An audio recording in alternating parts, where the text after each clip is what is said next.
Hello friends, आपके अपने YouTube channel world exam में स्वागत है। आइए नया टॉपिक लाए हैं और वो भी बिल्कुल शॉर्ट क्वेश्चन है, ऑब्जेक्टिव क्वेश्चन है, वन लाइनर क्वेश्चन लाए हैं आप लोगों के बीच।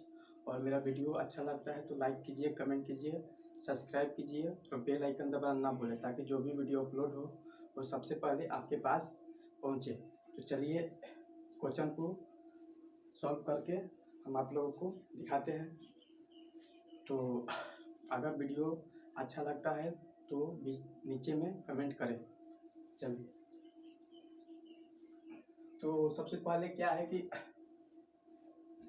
ऑब्जेक्टिव क्वेश्चन है, वन लाइनर क्या है क्वेश्चन है, तो इसको हम लोग सॉल्व करते हैं। क्या अक्रिस्टलीय ठोस पदार्थ, अक्रिस्टलीय ठोस पदार्थ बताओ, क्या बताना है? अक्रिस्टलीय ठोस पदार्थ हम लोग को बताना है कि जो अक्रिस्टलीय ठोस पदार्थ है वो कौन है। तो आंसर क्या होगा इसका? SiO2। इसका आंसर क्या होगा? SiO2। इसको हम लोग हिंदी में बोलते हैं क्वार्टज कांच। इसको क्या बोलते हैं? क्वार्टज कांच बोलते हैं। ठीक है, चलिए आप नेक्स्ट क्वेश्चन पे चलते हैं। दूसरा है, मूल क्रिस्टलीय तंत्रों की संख्या कितनी होती है? मूल क्रिस्टलीय तंत्रों की संख्या कितनी होती है? तो जो क्रिस्टलीय होता है उसके तंत्रों की संख्या बताना है। तो तंत्रों की संख्या कितना होता है? इसको मिटाते हैं। तंत्रों की संख्या 7 होता है। ठीक है, जब अगर पूछा जाएगा कि मूल क्रिस्टलों तंत्रों की संख्या कितना होता है तो 7 होता है। चलिए, उसके बाद है कि बर्फ में नमक मिला देने पर बर्फ का ताप 0 डिग्री सेल्सियस से कम हो जाता है, तो इसका कारण क्या है? जब बर्फ में हम लोग नमक मिलाते हैं तो उसका क्या होता है? ताप 0 डिग्री सेल्सियस से कम हो जाता है। कितना? 0 डिग्री सेल्सियस से कम हो जाता है। तो उसका कारण क्या है? उसमें कम होने की कारण क्या है? तो इसका क्या आंसर होगा? कम होने के कारण क्या है? जल अपघटन। क्या होगा? जल अपघटन।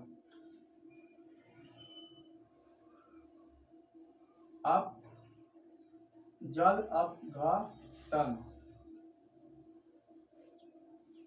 ठीक है, उसके बाद है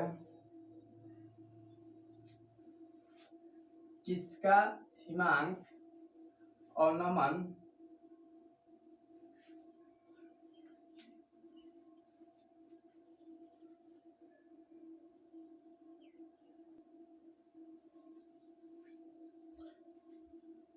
तो क्वेश्चन नंबर अगला हम लोग देखते हैं कि इसमें क्या है कि बर्फ में नमक मिला देने से, बर्फ में क्या हो रहा है? नमक को मिला दिया जाता है।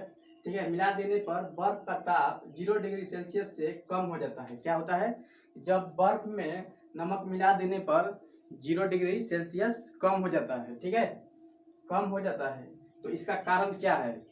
तो 0 डिग्री सेल्सियस कम हो जाने के कारण क्या है? तो कारण क्या है? जल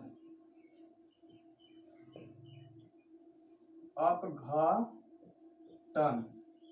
क्या होगा? जल अपघटन। ठीक है, चलिए अगला, किसका हिमांक अवनमन अधिक होगा? किसका हिमांक अवनमन अधिक होता है? ठीक है, तो अगला क्वेश्चन हम लोग क्या है कि किसका हिमांक अवनमन अधिक होगा। तो इसमें किसका निकालना है, तो सब देखना है हम लोग को कि जो हिमांक अवनमन है सबसे अधिक किसका होता है। तो इसका आंसर होगा K2SO4, यानी किसका?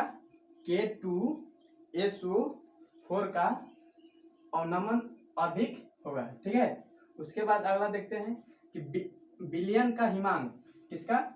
विलयन का हिमांक शुद्ध द्रव के हिमांक से क्या होता है? जो विलयन जो विलयन की हिमांक है वो शुद्ध द्रव यानी शुद्ध जो द्रव है उस द्रव पदार्थ में हिमांक से क्या होता है। विलयन, एक बार क्वेश्चन, विलयन का हिमांक शुद्ध द्रव से हिमांक का क्या होता है, तो हिमांक उसमें विलयन में क्या होता है, कम हो जाता है। क्या होता है, विलयन में हिमांक शुद्ध द्रव के हिमांक से क्या कम हो जाता है। ठीक है, अगला है NaCl।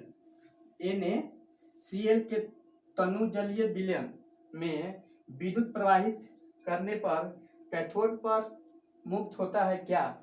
जब NaCl के तनु जलीय विलयन में विद्युत प्रवाहित किया जाता है, जब विद्युत क्या होता है उसमें प्रवाहित किया जाता है तो कैथोड पर मुक्त होता है। जो कैथोड पे मुक्त होता है वो क्या होता है, तो इसका आंसर क्या हो जाएगा H2। थोड़ा इसको हम मिटाते हैं, चलिए H2O। जो H2O है वो कैथोड पर क्या होता है, मुक्त हो जाता है। ठीक है, चलिए विलयन में विद्युत का संचालन कौन करता है। जो विलयन में विद्युत का संचालन कौन करता है, तो वैद्युत अपघटन करता है। इसमें क्या हो जाएगा, इसको लिख देते हैं यहाँ, इसको दिखता है वैद्युत अपघटन। वैद्युत अपघटन क्या होता है, विलयन में विद्युत का संचालन कौन करता है, तो वैद्युत अपघटन करता है। ठीक है, चलिए अब अगले क्वेश्चन की ओर चलते हैं। दिया है कि अधिक शोषण की प्रक्रिया होती है किसमें। अधिक शोषण की प्रक्रिया किसमें होती है, तो हम लोग पृष्ठीय घटना में होती है। किसमें होती है, तो पृष्ठीय, लिख देते हैं पृष्ठीय घटना। क्या होता है, पृष्ठीय घटना में होता है। जो अधिक शोषण की प्रक्रिया होती है किसमें, पृष्ठीय घटना में होती है। उसके बाद है अधिशोषण में मुक्त ऊर्जा। यहाँ ऊर्जा पे देखोगा, ठीक है, ऊर्जा को क्या कहते हैं। जो दिया है अधिक शोषण में मुक्त ऊर्जा को क्या कहते हैं, तो मुक्त ऊर्जा को क्या कहते हैं, अधिक शोषण ऊर्जा कहते हैं। तो इसका आंसर क्या हो जाएगा, अधिशोषण ऊर्जा। अधिशोषण क्या होगा, ऊर्जा होगा, अधिक शोषण ऊर्जा। अगला क्वेश्चन की ओर चलते हैं। जो पदार्थ जल का पृष्ठ तनाव कम कर देता है उसे क्या कहते हैं। जो पदार्थ है जल का पृष्ठ तनाव कम कर देता है उसे क्या कहते हैं, पृष्ठीय सक्रिय कारक कहते हैं। क्या कहते हैं, पृष्ठीय सक्रिय कारक। तो आंसर इसका क्या होगा, पृष्ठीय क्या बोलते हैं, पृष्ठीय सक्रिय कारक। सक्रिय कारक, पृष्ठीय सक्रिय कारक बोलते हैं। ठीक है, अब है अगला कि कोलाइडी विलयन की कौन सी अवस्था कुहासा में होती है। कोलाइडी विलयन की कौन सी अवस्था कुहासा में क्या होती है, तो गैस का द्रव में परिक्षेपण। क्या होता है, गैस का द्रव में परिक्षेपण क्या होता है। कोलाइडी विलयन में कौन सी अवस्था कुहासा में होता है। जो सुबह कुहासा निकलता है तो उस कुहासा में क्या होता है, गैस का द्रव में परिक्षेपण होता है। क्या होता है, परिक्षेपण होता है। अगला है, और इस चैप्टर का, केमिस्ट्री के चैप्टर का मतलब ये लास्ट क्वेश्चन है। उसके बाद चलिए इसको हम सॉल्व करते हैं। तो सिलिका जेल किसका अधिशोषित कर लेता है? जो सिलिका जेल है वो किसका अधिशोषित कर लेता है? तो वो जल वाष्प का अधिशोषित कर लेता है। किसका? इसका आंसर होगा जल वाष्प जो कि जल वाष्प का ये क्या करेगा? अधिशोषित, यानी अपने तरफ वो शोषित कर लेता है। अगर मेरा वीडियो अच्छा लगता है तो लाइक कीजिए, कमेंट कीजिए और सब्सक्राइब करना ना भूलें, ताकि जो भी वीडियो अपलोड हो तो सबसे पहले आपके पास पहुंचे। हाँ, अगले नेक्स्ट वीडियो में इस टॉपिक से एक क्वेश्चन करेंगे, उसमें कमेंट बॉक्स में आप लोग को जवाब देना है।